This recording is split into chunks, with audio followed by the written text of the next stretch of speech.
वेद व्यास जी महाराज ने सरस्वती की नदी के तट पर विराजमान होकर के बड़े प्रेम के साथ भागवत जी की कथा को बोलना प्रारंभ किया और गणेश जी ने कथा को लिखना शुरू किया।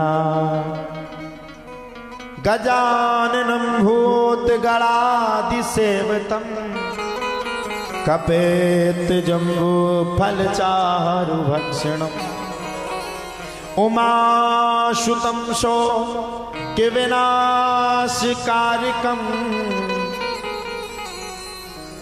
नमामि विघ्नेश्वर पाद पंकजं। गणेश जी महाराज ने बैठ करके भागवत की कथा को लिख दिया और वो कथा को लिखते लिखते वो 18,000 श्लोकों से बद्ध हो गई। सूत जी महाराज से 88,000 ऋषियों ने हाथ जोड़ करके कहा, भगवान अब मैं कोई और कथा को सुनना चाहता हूं। 88,000 ऋषियों से सूत जी ने पूछा, बताओ आप कौन सी सुनना चाहते? बोले राजा परीक्षित कौन थे? ततो भयेत्याश्रम बालो गले सर्प कलेवरम पितरम वीक्ष दुखार्तो मुक्त कंठोर रोदहा। ये राजा परीक्षित कौन है? राजा परीक्षित के जीवन का चरित्र क्या है?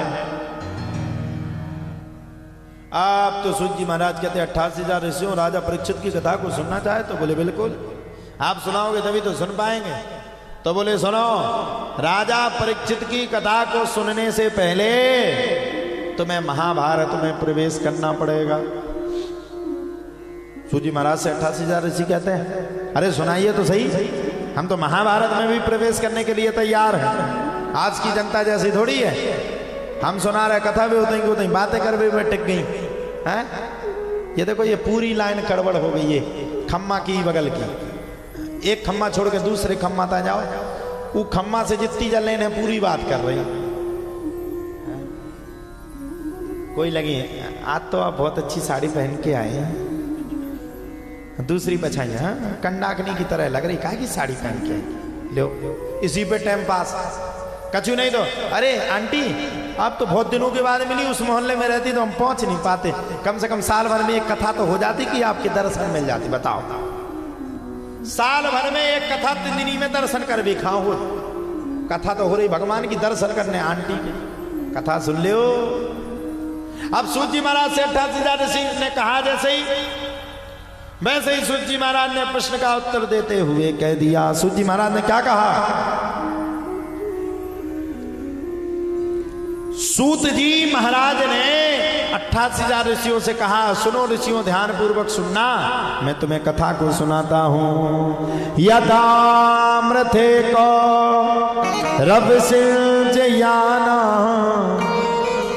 वीरे स्वथो वीरगतिम गदेषु ब्रकोतरावे दिगदा विमर्श भग्नोरुदंडे धृतराष्ट्र पुत्रे।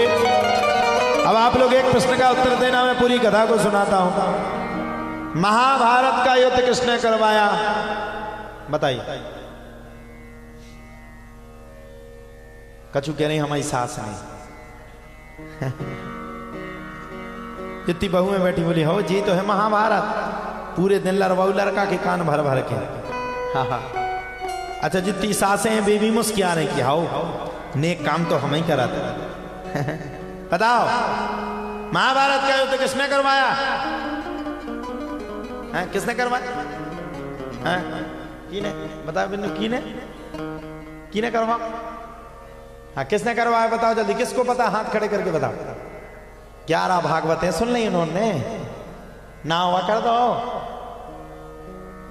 कि ना करवाओ। कछु कह नहीं, जो जी अंगाई बैठी चाची नहीं ना करवा। बताइए।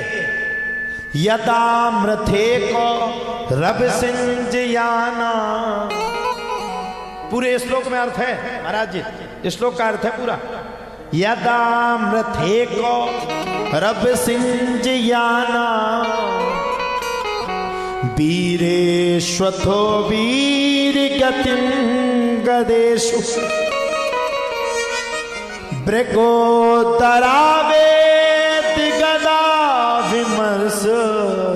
और सुनिए, भगनोरुदंडे धृतराष्ट्र पुत्रे। अब बताओ बताओ किसने करवाया? हाँ बहन जी, किने है?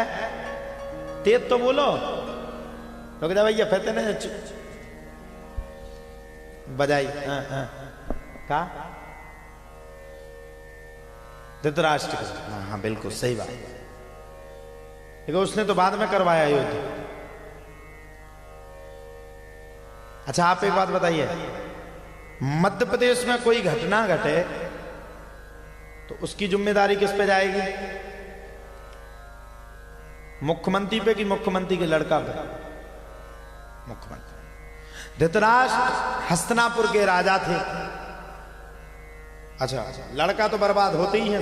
लड़का जो लड़के चले उन्हीं का नाम है लड़ और प्लस का। गलत कहीं कहूंगा है? सही कही? लड़ का जो खाते ही हो उनको नाम है लड़का। ओ रथ, ओ रथ। लड़का तो ठीक है, ओ रथ। स्त्री को जो और आया तो और आया, उन्हें कहते कल ही मायके जाने तो हाड़ फूट डालो सुझे दूल्हे के मायके है। धृतराष्ट्र राजा हस्तिनापुर के थे। धृतराष्ट्र राजा, वाह, धृतराष्ट्र राजा कहां के थे? हस्तिनापुर। और धृतराष्ट्र के पुत्र का नाम था, क्या नाम था? क्या नाम था? दुर्योधन। अच्छा लड़का कोई गलती करे तो कौन समझाएगा? को समझाए? लेकिन आजकल के लायका इतने बुरे हैं कि पिता की मानते ही नहीं है। लेकिन धृतराष्ट्र को राज्य के नाते दुर्योधन को समझाना चाहिए था कि नहीं? अच्छा ये राज्य किसका था? धृतराष्ट्र का था या पांडवों के पिता पांडु का था? बताइए किसका था? ओ मैया सुन लियो की को दो की को कछु कह रही मां मारो हम उनके पछाई पड़ी रह 3 घंटा। हाँ चाहे वो धृतराष्ट्र को चाहे वो पांडु को, हमें क्या लेन देन? हमें तो अपना फोन चलाने, टिकटॉक चलाने, अपना इंस्टाग्राम चलाने, रील बनाने, हमें क्या लेन देन? राज्य किसका था? पांडु का। अच्छा पांडु को श्राप थी कि वो अगर भोग वासना करें, पति पत्नी में जो आपस के संबंध होते हैं, संभोग की स्थिति अगर वो करें तो वो उसी दिन शरीर को त्याग देंगे। उन्होंने वही किया, भोग वासना की, तुरंत शरीर को त्याग दिया। अच्छा 2 शासक थे उस समय। पांडव तो छोटे छोटे थे, क्यों महाराज जी? छोटे छोटे थे ना पांडव छोटे छोटे। अच्छा पुत्र अगर छोटा हो तो इतने जल्दी उसको राज्य मिल नहीं सकता। 2 शासक थे, भीष्म पितामह और धृतराष्ट्र। राज्य की रक्षा करने के लिए भीष्म पितामह, और अंधे कौन थे? धृतराष्ट्र। भीष्म पितामह प्रतिज्ञा किए थे, इतिमति रूपकं पिता वितृष्णा भगवती सात्वत पुंगवे विभूति।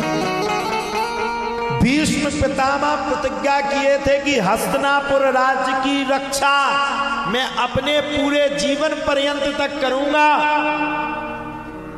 हस्तिनापुर की रक्षा, ना तो मैं कभी विवाह करूंगा और ना मैं कभी राज्य में बैठूंगा। ये प्रतिज्ञा कौन किया था? कौन किया था बताओ जल्दी? भीष्म पितामह। अच्छा भीष्म पितामह ने धृतराष्ट्र से कहा, जाओ धृतराष्ट्र तुम ही राजा बन जाओ। जब तक पांडव बड़े नहीं होते तब तक तुम ही हस्तिनापुर के राजा हो, और जिस दिन पांडव बड़े हो जाएंगे उस दिन यह राज्य पांडवों को दे दिया जाएगा। शर्त ये थी। तो एक हिसाब से धृतराष्ट्र को ये राज्य पांडवों को देना चाहिए था कि नहीं देना चाहिए था? बताओ जल्दी। देना चाहिए था कि नहीं? ये राज्य किसका था? पांडवों का। चलो तुमने राज्य नहीं दिया, चलो तुम्हारे भी 100 पुत्र थे, राज्य नहीं दिया तो पांडवों ने 5 गांव मंगाए थे। क्या 5 गांव का भी अधिकार पांडवों का नहीं था? 5 गांव देना चाहिए थे कि नहीं देने चाहिए थे? विदुर जी समझा रहे हैं। विदुर जी कह रहे हैं धृतराष्ट्र जो ये तेरा बालक है एक दिन तुझको लवा जा, जब भागवत नहीं तो इतना ही हो जाए पूरी। चलो इजाज सूद मान के। अब हुआ क्या? पांडवों को एक भी राज्य देने के लिए तैयार नहीं हुए तो विदुर जी ने समझाया। विदुर जी ने कहा धृतराष्ट्र जो ये तेरा बालक है एक दिन तुझे बर्बाद कर देगा। ये ना तुझे घर का छोड़ेगा ना घाट का छोड़ेगा। मेरी बात को मान जा, इस पुत्र का परित्याग कर दे और पांडवों को कम से कम 5 गांव तो रहने के लिए दे दे। जब इतनी बातों को कहा तब तो कहा जाता है इतनी बातों को कहने के बाद विदुर जी महाराज के ऊपर दुर्योधन चढ़ बैठा।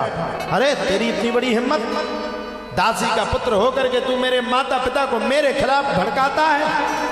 तेरी इतनी हिम्मत, इतना बड़ा तेरा मजाल, मेरे माता पिता को मेरे खिलाफ भड़काता है? ये कौन कह रहा है? दुर्योधन। अच्छा विदुर जी महाराज ने सोचा ये तो मूर्ख है, अगर इसके चक्कर में पड़ गए तो बड़ी गड़बड़ी है जाएगी। विदुर जी महाराज ने तुरंत किसी की बात नहीं सुनी और वो समझ गए कि जहां धर्म की रक्षा ना हो और जहां धर्म की रक्षा में कोई आपकी बात ना माने वहां एक क्षण भी नहीं ठहरना चाहिए। विदुर जी ने तुरंत हस्तिनापुर का परित्याग कर दिया और जैसे ही विदुर ने हस्तिनापुर का परित्याग किया उसी दिन कौरव आयुहीन हो गए। उसी दिन। जब तक कहने का अभिप्राय है, ओ मैया सुन लो, जब तक तुम्हारे घर में धर्म है तब तक तुम्हें सुरक्षित हो, और जोन दिना तुम्हारे घर से धर्म की ज्योति बंद हो जाए, जोन दिना तुम्हारे घर से धर्म को दीपक जल वो बंद हो जाए, ध्यान कर लियो उस दिना तुम्हारा घर ना रहे, वो घर विनाश की ओर चला जाएगा।